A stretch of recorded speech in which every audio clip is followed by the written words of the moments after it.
Yes, people, what's going on? Welcome back to the channel. So in this video, we're going to be looking at some of the quotes from Ole Gunnar Solskjaer in his incredible Stick to Football interview with Gary Neville, Roy Keane, and the rest of the gang. He's been speaking about his biggest regrets as Manchester United manager. Of course, some of the transfers that could have happened as well. Some big names could have joined Manchester United if Ole Gunnar Solskjaer had his way. We'll be getting into that and reacting to those quotes as well. If you haven't seen it already, then make sure you go and check it out on the overlap. It's an absolutely incredible interview, but in this video we'll be reacting to some of those quotes from Ole Gunnar Solskjaer, an absolute hero of mine, and I'm sure a hero of many of the people that are watching this video, because I'm sure most of you are Manchester United fans. But Ole Gunnar Solskjaer, an absolute icon, an absolute idol, an absolute hero, the man that made all of our dreams come true with that swing of the boot in the new camp in 1999. But not only that, he was an absolutely incredible player. He's obviously remembered for that moment, but you look at his goal scoring now, his ability off the bench, and competing at a top club as well for Manchester United. With, you know, when you look at the strikers he was competing with, he arrived and there was Cantona and Cole. He had the likes of Sheringham to compete with. York arrived. So many fantastic strikers. Van Nistelrooy was playing with Rooney towards the end. Obviously had big injury problems as well. And I remember the time that kind of, you know, says how good of a player he was. I remember a time when David Beckham was coming towards the end of David Beckham's career, and Fergie was playing Ole Gunnar Solskjaer on the right, and Ole Gunnar Solskjaer was delivering. He was delivering, and he was absolutely fantastic that season as well. An incredible player, a man that is, you know, lives fond in our memories, and we have fond memories of him. But also as a manager, did all right. Look, didn't bring home a trophy. Back-to-back Champions League finishes though, and since Sir Alex Ferguson left, arguably the manager that I've enjoyed football under the most. Look, I know we won trophies under Jose Mourinho, Louis van Gaal, Erik ten Hag, but those moments when it was really good under Ole Gunnar Solskjaer, there's nothing like it, man. Since Fergie left, like, there's nothing like it. And I gotta say, you know, he probably deserves a little bit more respect for what he did. He speaks about as well that Cristiano Ronaldo signing, a little bit of regret there. So let's get stuck into some of these quotes because they are very, very interesting. Now, we're seeing Jude Bellingham at the moment tear it up for Real Madrid. We saw him do really well for Borussia Dortmund. He was obviously leaving Birmingham City and being linked with a move to Manchester United and various other clubs. Ole Gunnar Solskjaer says, Jude, he was in the building. I was there. Sir Alex Ferguson was there. Brian Robson and Eric Cantona were all there that day. That's a whole host of names, right? We all spoke to him and sold it as well as we could. But he knew what he wanted. X amount of minutes in the first team. He was the most mature 17-year-old I've ever met. He had it all planned out. Look, nowadays, you know, and over the next couple of years when we build a better structure at Manchester United, we hope we be in a position to give players like Jude Bellingham, you know, more drive to want to join the club. Yes, meeting those icons and legends is fantastic, but what else are you going to do for me as a footballer? And these young players are clued up these days as well, you know, with the agents and the sponsors and everything that's going on around them. They're going to want to make the right move for them on and off the pitch, and that means on the pitch as well.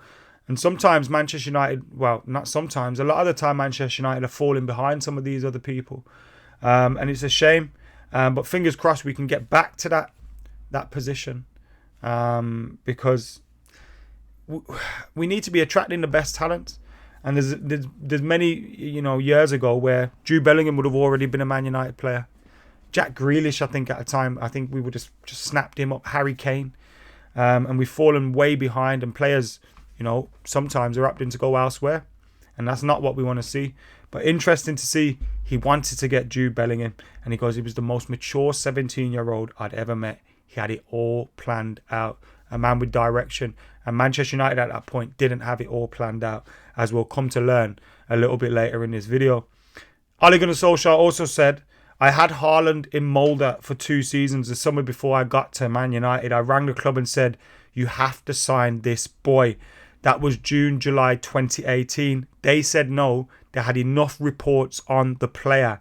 Then I became the caretaker manager, and we'd sold Haaland to RB Salzburg. I tell the club straight away to buy him while he has a release clause.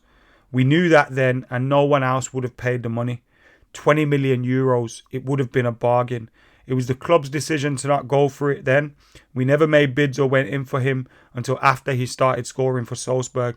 By then, everyone was there. His release clause then was still good. 60 million euros. So, again, another player that he wanted came early. You know, when he was at Molde, then when he was at Salzburg, saying, come on, sign this boy. There's a fantastic young talent there.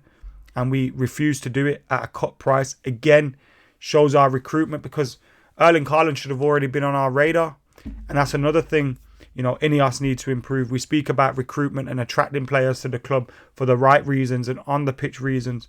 Also, you have to be in there getting these talents when they're younger and they're cheaper. And they're about to blow up.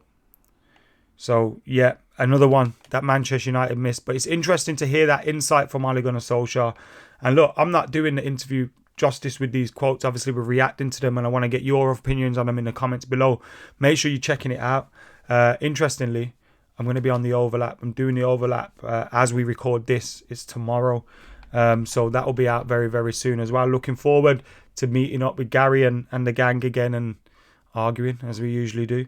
Ole Gunnar Solskjaer and getting sacked. He said, I'm 100% sure that we would have finished in the top 4 if I'd stayed that season. Absolutely sure, because what happened after I left didn't really improve things. Obviously talking about Rangnick coming in and so on and so forth. It's disappointing, isn't it? I kind of agree with him, but at the time it felt his position was untenable, unfortunately. And one of the reasons why it maybe became untenable was the failure of the Cristiano Ronaldo transfer. I'm not going to say failure of Cristiano Ronaldo, because I think it was more to do with the club than any individual, particularly Ronaldo, who I thought did well. He said Solskjaer and what he would have changed during his time as the Man United manager. He said, I've thought a lot about this. The right thing was to sign Cristiano, but I think it would have turned out better for Cristiano and for us if he hadn't had signed. He also alluded to it having a big impact on Cavani. On the transfer, he said, the club asked me, would you want us to try this? And I said, yes. It was my decision. It didn't work out for me and Cristiano, but it was the right decision. Also, I know he says it was his decision, but when the club come to you and say, we're signing Cristiano Ronaldo, what do you think? You kind of have to go with it, do you know what I mean? But it's interesting to hear him say it is a regret of his. Look, I don't think the Cristiano Ronaldo thing worked out, but we were all for it, do you know what I mean? We all kind of fell for that romantic side of things. Now, a club with a proper director of football and a proper structure and a proper transfer structure, they nip that in the bud and go, whoa, nah, this ain't happening. We've got a plan and we're going to stick to it. Like we said, that had an impact on Cavani, on Sancho, on Rashford. Look, it shouldn't. They should be able to step up and get through that, but it clearly did.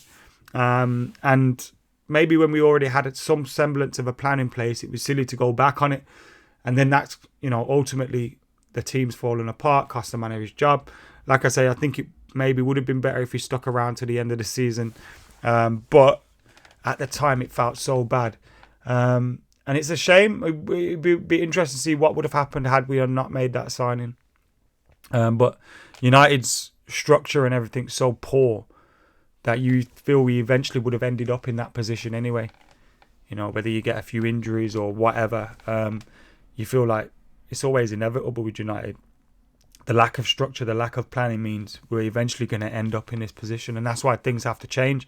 But interesting to hear it coming from Ole Gunnar Solskjaer. I absolutely adore the man. And the way his managerial time at United ended hasn't changed anything about that. What a man, what a player. And what an interview. Go and check it out if you haven't seen it already. Let us know your thoughts in the comments below. Cristiano Ronaldo regrets for Ole Gunnar Solskjaer. But what do you think? I tend to agree with him. Although at a time I was a sucker for it as well. Anyway, see you later.